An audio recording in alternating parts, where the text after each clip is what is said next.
안녕하세요. 결혼한 지 이제 1년 된 30대 중반 가정주부예요.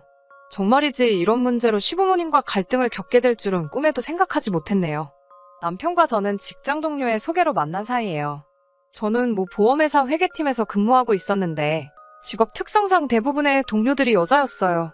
게다가 학교도 여고, 여대를 졸업한지라 주변에 정말 남자가 없었거든요. 그런 저를 안타깝게 여긴 상사가 자기가 아끼는 동생이라며 소개해준 사람이 지금의 남편이에요. 사실 남편을 처음 만났을 때는 재미없는 사람이라고 생각했는데 그건 남편이 연애 경험이 없어서 그랬던 거더라고요. 만나면 만날수록 주변 사람에게 친절하고 가족을 사랑하는 따뜻한 사람인 걸 알게 되었죠. 대기업 인사팀에서 근무하고 있던 남편은 당시 오피스텔에 전세로 거주하고 있었어요. 저 역시 서울에서 자취 중이었고요. 사실 저는 경기도에 대출을 끼고 사놓은 아파트가 한 채 있긴 했어요.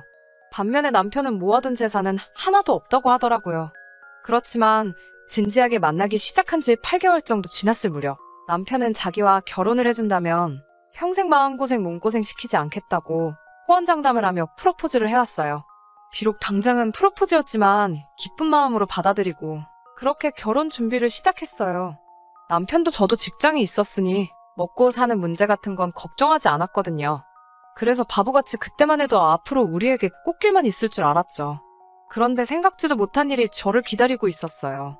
연애 당시 남편에게는 의류 매장을 운영하시는 부모님과 2살 아래의 남동생이 있었는데 남편은 2살 아래의 남동생에게 책임감이 상당했어요. 하지만 그 남동생을 만나는 일은 쉽지 않았어요. 사실 결혼 이야기가 나오기 전까지는 얼굴도 한번 못 봤죠. 형제 사이가 안 좋은 건지 도통 저에게 따로 인사를 시키지 않더라고요. 서운한 마음이 들었지만 내색은 안 했어요. 하지만 본격적으로 결혼에 대해 이야기하기 시작하면서 남편이 먼저 도련님에 대해서 이야기를 꺼내더라고요. 남편은 어린 시절부터 부모님 뜻을 거슬러 본 적이 없대요. 맞벌이하는 부모님 밑에서 동생을 챙기며 사춘기도 못 느낄 만큼 열심히 공부하고 친구들과 사이좋게 지내는 착한 아들로 컸다고 하더라고요. 반면에 남편보다 3살 어린 도련님은 엄청난 말썽꾸러기였다고 하더라고요. 부모님의 관심을 끌기 위한 행동이라면 무엇이든 서슴지 않았대요.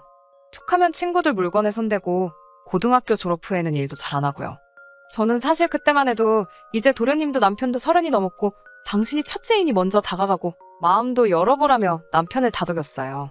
그 이후로 도련님과도 가끔 셋이서 만나게 되었고요. 그런데 도련님을 몇 번 만나보니 남편이 왜 그렇게 책임감을 느끼면서도 한편으로는 답답해했는지 알만하더라고요. 마땅히 직업이 없던 도련님은 가끔 어머님이나 아버님이 병원을 가시면 대신 가게를 보는 일로 용돈을 벌고 있었어요. 고정적인 출퇴근 시간 같은 것도 없었고요. 그냥 본인이 돈이 없으면 내킬 때 출근해서 몇 시간 버티고 있다가 포스에서 돈을 가져가는 식이었죠. 문제는 이런 이야기를 본인이 스스럼 없이 하더라고요. 그러면서 하는 말이 어차피 이 가게는 자기께 될 거니까 전혀 문제될 게 없다고 하더라고요. 옆에서 제가 벙찐 표정으로 이 이야기를 듣고 있으니 남편은 얼굴이 벌개져서는 다른 이야기 하자고 상황을 무마하려 애쓰더라고요. 한 번은 다 같이 식당에 있었는데 남편이 지갑이랑 핸드폰을 테이블 위에 올려두고 잠깐 차에 갔다 온다고 자리를 비우더라고요. 남편이 식당 문을 나서자마자 도련님이 남편 지갑에 손을 뻗어 가져가는 게 아니겠어요? 깜짝 놀란 제가 지금 뭐 하시는 거냐고 묻자 동생이 형한테 용돈 좀 받을 수 있는 거 아니냐고 하더라고요. 어이가 없어서 그런 게 어딨어요. 그래도 본인이 오면 물어봐야죠라고 하자 형수님이 아직 우리 집을 잘 모르시나 봐요 라며 이죽거리더라고요. 그러고서는 지갑에서 5만원짜리 2장을 꺼내가는 거예요. 바로 남편이 돌아왔고 제가 어이없는 표정을 하고 있자 남편이 무슨 일이냐고 묻더라고요. 그러자 도련님은 자기는 전혀 모르겠다는 듯 남편을 쳐다보며 아니 내가 형 지갑에서 용돈 좀 꺼냈는데 형수가 화가 났어 라고 말하면서 형 돈인데 왜 형수가 화를 내냐며 오히려 자기가 어이없다는 식으로 말을 하더라고요. 무슨 상황인지 눈치챈 남편이 동생에게 너는 그래도 밖에서까지 그러면 사람들이 이상한 오해를 한다며 앞으로는 그러지 말라고 하더라고요.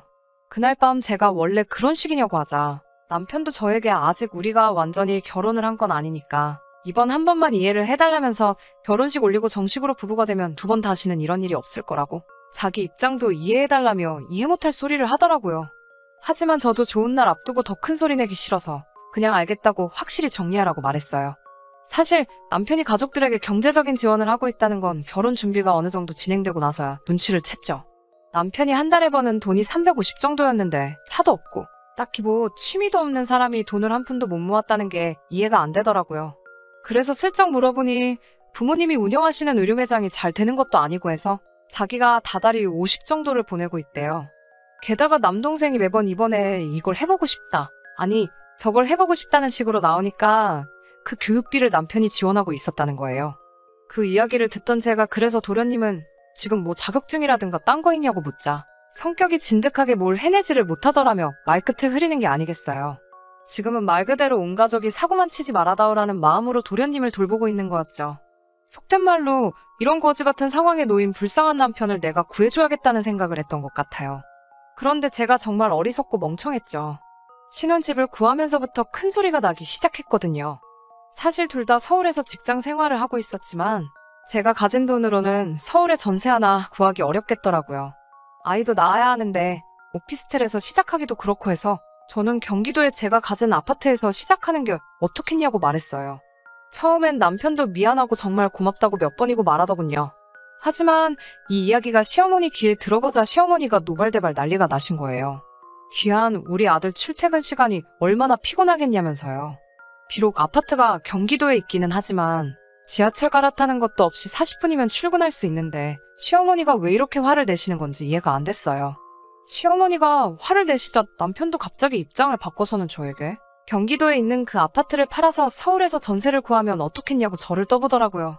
제가 그건 안 된다고 가차없이 거절해버리자 시어머니가 그럼 본인이 돈을 보태주겠다고 나오시더군요. 근데 그 금액이 3천만 원이었어요. 3억도 아니고 3천이 집을 구하는데 무슨 보탬이 되나요? 그래서 제가 돈도 필요 없고 그럼 남편 지금 사는 오피스텔에서 시작하겠다고 했어요.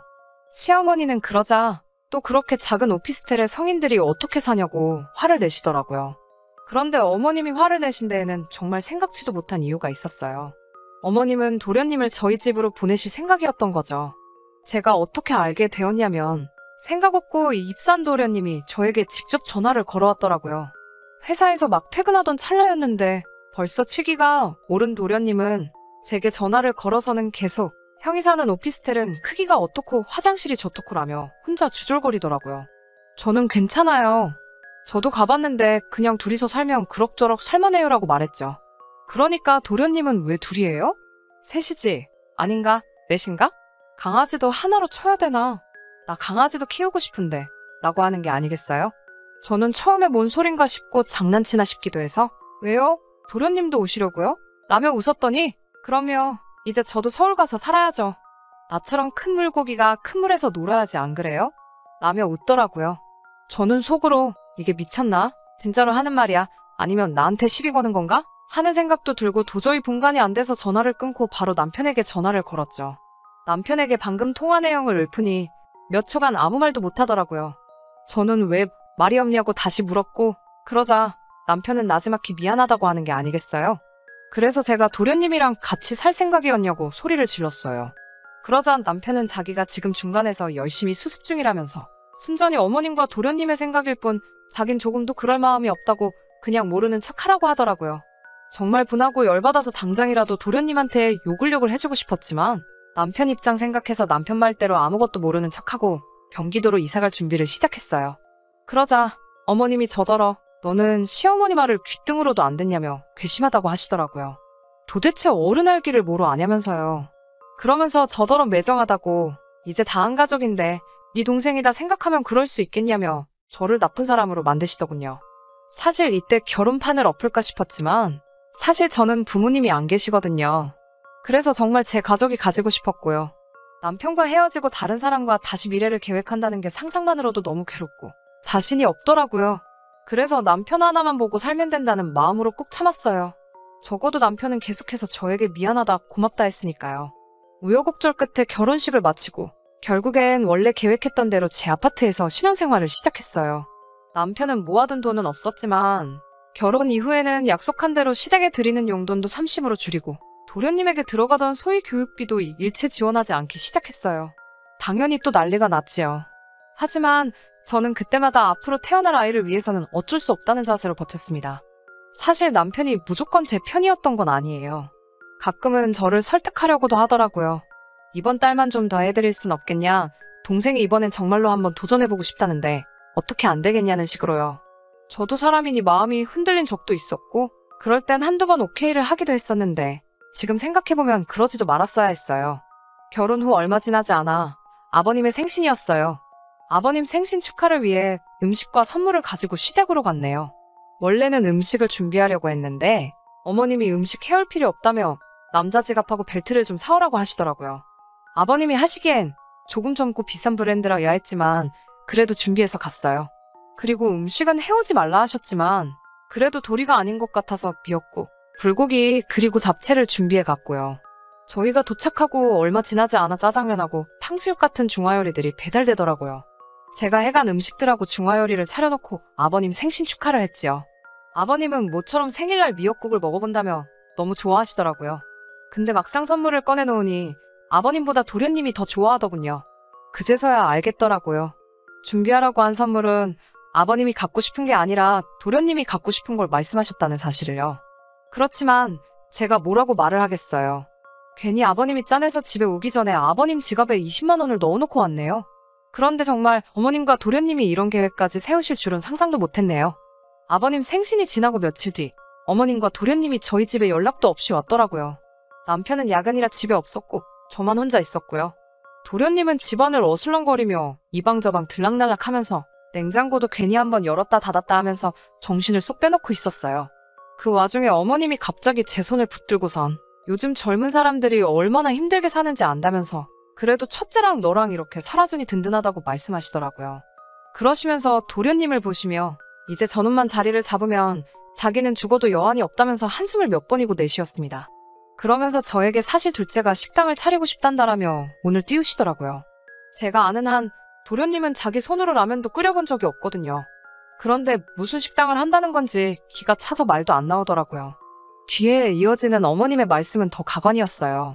1억만 있으면 저기 장사 잘 되는 가게를 인수할 수 있다면서 저더러 지금 사는 아파트를 담보로 1억만 대출을 받으라는 거예요. 그래서 어머님께 지금도 이미 대출 갚으며 사는 중이라 추가로 받을 수가 없다고 죄송하다고 했어요. 그러자 어머님은 화가 나셨는지 정색을 하시며 저를 노려보시다가 알겠다며 자리에서 일어나셨어요. 도련님은 실실 웃으면서 진짜 형수 정 떨어진다며 우리 집 소파를 발로 툭 차고 나가더라고요. 그런 둘의 모습에 어이도 없고 화도 났지만 한편으로는 차라리 잘 됐다는 생각이 들더라고요. 그런데 그날 밤 저는 충격적인 사실을 알아챘어요. 저를 키워주신 외할머니께서 돌아가시기 전 제게 물려주신 노란 금반지가 감쪽같이 사라졌더라고요. 노랗고 촌스럽지만 할머니가 주신 거라 일부러 할머니 사진이랑 같이 제 방 화장대 위에 항상 올려놓고 바라만 보거든요. 그런데 그 반지가 없어진 거예요. 당연히 난리가 났죠. 온 집안을 쥐잡듯 뒤져도 보이질 않으니 눈물이 다 나더라고요. 그러다 도련님이 생각이 났어요.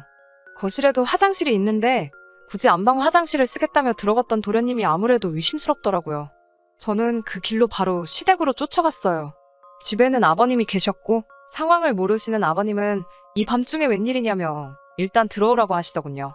그때 방에서 어머님과 도련님이 나오며 저를 보더니 흠칫 당황하는 게 느껴졌어요.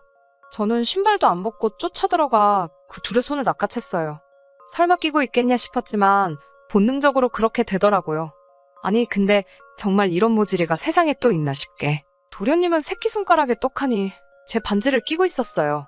제가 이거 내놓으라고 어떻게 도둑질을 하냐고 악을 쓰니까 도련님이 저더러 미친 거 아니냐면서 이거 자기가 길에서 주운 거라며 지금 뭐 하는 짓이냐며 되려 화를 내더라고요. 그게 말이 되냐고요. 저는 그 말이 어이가 없고 화가 나서 자리에 주저앉아 엉엉 울기 시작했어요. 반지가 제 건데 어떻게 증명을 해야 할지 모르겠더라고요. 그래서 그냥 주저앉아 엉엉 울면서 남편한테 전화를 했어요. 그러자 남편이 당장 오겠다더군요. 아버님은 어머님을 노려보며 당신 뭐 하는 거 있냐고 묻자 어머님은 날카롭게 당신 지금 나하고 둘째를 의심하는 거냐며 저더러 머리가 어떻게 된 거 아니냐고 하더군요. 하지만 아버님은 뭔가 짚히는 게 있으셨는지 저더러 울지 말라며 어떻게 된 일인지 이야기해보라고 하셨어요. 그래서 저는 좀 전에 어머님이 대출 이야기를 하신 것부터 다 자세히 말씀드렸어요. 말없이 듣고 계시던 아버님은 어머님께 왜 새애기한테 돈 얘기를 하냐고 둘째를 저 모양으로 키운 건 우리 잘못인데 왜 엄한 사람한테 도와달라고 하냐면서 호통을 치시더라고요. 사실 아버님이 그렇게 화를 내시는 건 처음 봐서 저도 움찔했네요. 얼마 지나지 않아 남편이 도착했어요. 남편은 탁자에 놓인 반지를 한눈에 알아보더라고요. 아버님이 첫째, 너 이거 새아기 거 맞냐고 확신하냐고 물으셨고, 남편은 도련님과 어머님을 한번 쳐다보더니 한숨을 내쉬고는 이거 맞다고, 매일 보는 건데 어떻게 모르겠냐고, 그리고 잘 보면 한쪽에 찌그러져 있다고까지 말해줬어요. 그러자 아버님은 도련님한테 이리 가까이 오라고 하시더니 냅다 주먹으로 뺨을 날리시더군요.